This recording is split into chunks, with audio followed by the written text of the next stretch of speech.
নিজ দল তো বটেই, শরিক নেতারাও লন্ডনে পলাতক বিএনপি নেতা তারেক রহমানের খবরদারিতে বিরক্ত।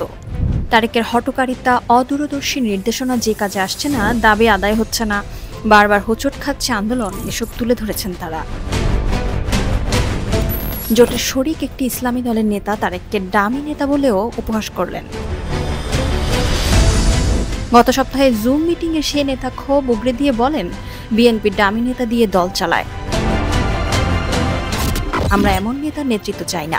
বিএনপির চাপে উপজেলা নির্বাচনও করতে পারিনি, অথচ আমাদের কর্মীরা নির্বাচনের জন্য প্রস্তুত ছিল। এভাবে চললে রাজনীতি করার দরকার কি? শরিক দলগুলোর এমন মনোভাব বিব্রত করেছে উপস্থিত বিএনপি নেতাদের। আর মিটিংয়ে যাকে তাকে কথা বলার সুযোগ দেয় বিরক্তি প্রকাশ করে তড়িঘড়ি করে সেদিন মিটিং শেষ করেন তারেক।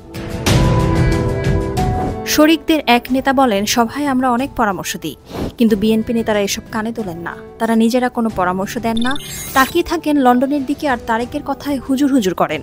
এভাবে রাজনৈতিক জোট চলতে পারে না। তারেকের নেতৃত্ব অকার্যকর। একই অভিযোগ করেন গণতন্ত্র মঞ্চ জোটের শরিক আরেকটি দলের নেতাও।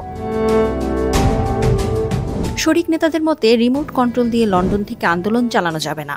কার্যকর আন্দোলন গড়ে তুলতে চাই সক্রিয় স্থানীয় নেতা, যিনি তাৎক্ষণিক সিদ্ধান্ত নিতে পারেন, আর এমন নেতা বিএনপিতে নেই।